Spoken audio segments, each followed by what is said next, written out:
مبزعتو جزيه ጓል አንስተይቲ ንወዲ ተባዕታይ ሸለል ትብሎ ኣብ መጠን ላዕሊ ቅልቦ ስለ ዘባዩ ምክንያቱ ጓል አንስተይቲ ወዲ ተባዕታይ ፈፂሙ ከም ዘይገድፋት ገንዘብ ምጀመረት ንወዲ ሕማቅ ኣተሓሕዞ ክትሕዞ ትጀምር። ዝሕዝን ሓቂ ድማ ጓል ወዲ ኣዝዩ ምስ ዘፍቅራ ይስልችዋ እዩ። ስለዚ ብዙሕ ኣይተፍቅር፣ ብዙሕ ኣይትእመን፣ ብዙሕ ተስፋ ይትግበር። ምክንያቱ እዚ መብዛሕ ኣዝዩ ክጎዳእካ ይኽእል እዩ። ብኣንጻሩ ልቡ ጓል አንስተይቲ ክትገዝእ እንተደሊኻ ከምዚ ግበር።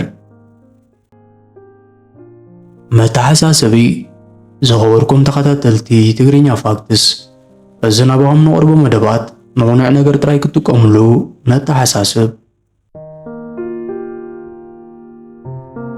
ቅድሚ ናብ ትሕዝቶና ምስጋርና ሓደ ዛንታ ክነግረኩም። ክልተ መዛንዕሮ ነበሩ፣ ክልቲኦም ድማ ኣፍቀርቲ ነበርኦም። እቲ ሓደ ምስ ኣፍቃሪቱ ኩሉ ግዜ ተሳኒዮም ኣይፈልጡን እዮም። ወትሩ በኣሱ እጨቃጨቁ ጠኒሖም ድማ ኣብ ጽቡቕ ኩነታት ይመፁ። እዚ ኩነታት ፍቅሮም ዘትኮም ኣፍቃሪ ናብ ዓርኩ ብምኻድ ከምዚ ክብል ምኽሪ ሓተቶ። ክቡር ዓርከይ፣ ኣነስ እዚ ናትካን ናይ ኣፍቃሪትካን ኩነታት ክርኢ ከለኹ ኩሉ ግዜ እዚ ናተይ ከምኡ ኮነለይ ዝምነእ። እዛ ኣፍቃሪትካ እንታይ ከም ትገብረላ ይፈልጥኒ። ወትሩ ተኸብረካ ተፍቅረካ ካብኻ ክትፍለጥ ዘይትደሊ ሓንቲ መዓልቲ ወላ ትኹን ተባኢስኩም ዘይትፈልጡ ኩሉ ግዜ ስምካ ምፅውዕት እያ። እዚ ክኾነሉ ዝኽኣለ ምኽንያትሲ እንታይ እዩ ክብል ንዓርኩ ሓተቶ።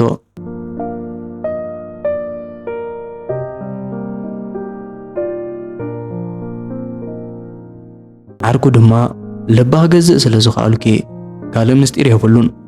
ንስኻ ደቂ ኣንስትዮ ናይ መንባብ ዓቕምኻ ስለዘይትጥቀመሉ ኢኻ እምበር ልቢ ኣፍቃሪትካ ክትገዝእ ምኽኣልካ ነርካ። ሕጂ እውን ማይ ኣይሓለፎን። በዘን ኣነ ዝነግረካ መንገድታት ልቢ ኣፍቃሪትካ ክትገዝእ ትኽእል ኢኻ በሎ። ክቡራት ተኸታተልቲ መደብና፣ ንሕና ድማ እተን ዓርኩ ዝነገሮ ምኽርታት ናባኹም ነብለን። እታ ናይ መወዳእታ ምኽሪ ተዘይሰሚዕኩማ እዛ ቪድዮ ኣይትጀምርዋ። 7 ልቡ ጓል ክትማርኸሉ ትኽእል መንገድታት። ቀዳማይ፣ ብዙሕ ግዜ ትርከባ ሸለል በላ ነተወሰነ ግዜ ጥፋእያ። ወላ ናጻብ ዘለኻሉ ግዜ ቢዝለኹ ፀኒሐ ክምለሰኪ የበላ። ከምኡውን መልእኽቲ ብትፅሕፈልካ ግዜ ቀልጢፍካ ይትመልሰላ። ኣብ ትዕልሉ ግዜ ንስኻ ቀዲምካ ቻው በላ ንኽትናፍቐካ ዕድል ሃባ። ምክንያቱ ከምኡ ብምግባርካ ብዛዕባኻ ከም ተሓስብ ክትገብራ ኢኻ። መብዛሕትአን ደቂ ኣንስትዮ ቻሌንጅ ዝገብረን ወዲ ተባዕታይ እየን ዝፈትዋ። እዚ ማለት ግን ኩሉ ግዜ ማለት ኣይኮነን። ሓንሳብ ጥራይ እንተበዚሑ ጎዳኢ እዩ። ሰዓት ተጠቀመሉ።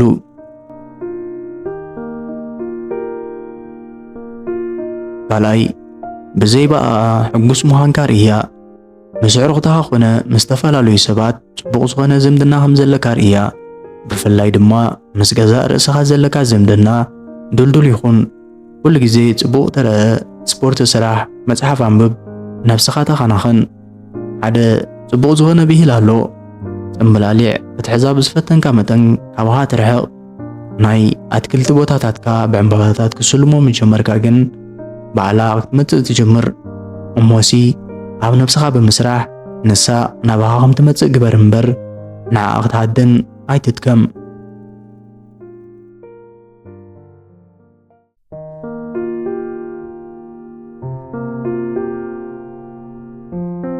ሳልሳይ፣ ቅንዕ ከም ዝስምዓ ግበር። ኣብ ዝምድናታት ቅንዕ ብመጠኑ ኣገዳሲ እዩ። ብፍላይ ጓል አንስተይቲ ኣብ ዙርያ ብዙሓት ኣዋልድ ዘለዎ ወዲ ቀልባ ይስሕባ እዩ። ተወዳዲራ ድማ ናታ ክትገብሮ እያ ትደሊ። ስለዚ ምስ ካልኦት ደቂ ኣንስትዮ ዘለካ ርክብ ጽቡቕ ግበሮ።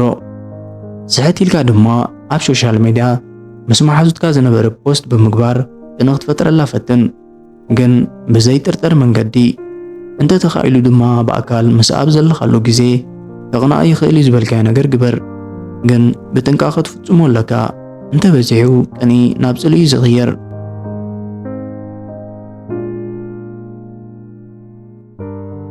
ራብዓይ፣ ቅጽል ስም ኣውጻላ።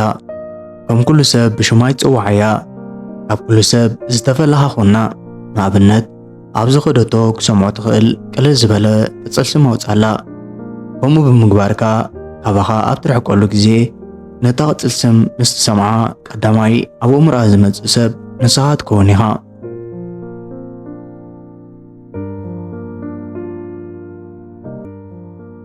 أمشاي حدش نجر مهرة بتفطرنا دك سبات حدش نجر نفوتينا مس حدش نجر أمن الله ليلو كزي دما مسوم تأثر زلوم نجرات فتصومين رسعنينا سلازي قد محج زي تفلتهم نجرات مهرة وي قد محج رياتهم زي تفلت بطاطات كونه فيلمتات زانتاتات كومون تاريخات مهرانا ريان تمزن تجيركا مستنسخاز مهركا نجرات كذا تحزكا بغللو دما أبو مرأة بوتا تركبيخا أبو مرأة أنت تمالاليسكا دما أو لبا تنقسيخا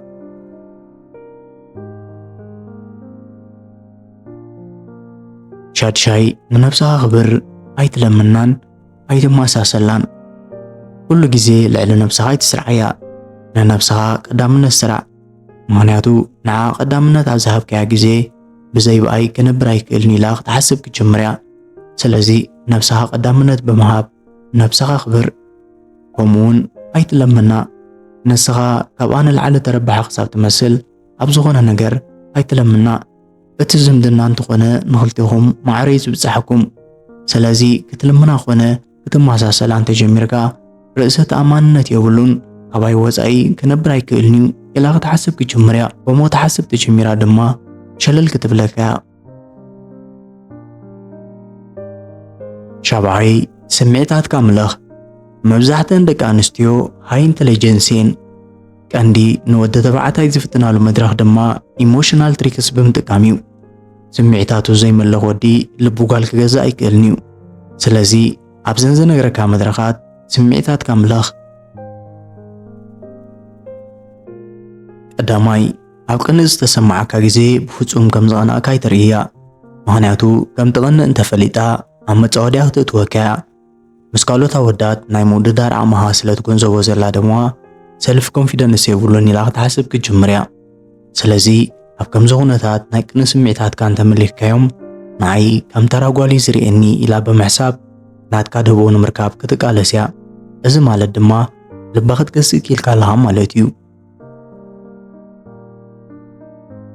كالاي هرقانكا عبزتك من زيتك من كونتات تاي تحرق بانصارو تزحرقلكا كونتات ويفصامه هدي إلكا أتوب زرر بمقبار على إجزي نخيدقم أهرما كمز مستقبر ناي مرحة تارات تتعوت اللها مالتيو زغونت قوال نسيت دما زمرحة تبعتاي مبر انتاي كقبر كمزلون عازي حتى تمرحة تبعتاي أي تدلنيا سالساين ناي موداتان تتاو سمعتات كاملخ زبزح دك أنستيو ودي بتتاو سمعتاتو كمزي يقولي فلتاين سلازي أبتبكا جزية تحوص أبسغلاتكا جزية دما تخري تخن بانصارو نسغا سمعتاتكا بمملاغ نا أبتعتو تستركا أتوا كمزو تقبر انتخيلكا نسغا كاب كلهم دك تبعتيو استفلها خون كالها مالتيو أزم مالت دما زعبي مستير لبوغال كتغزالو تخيل من قديو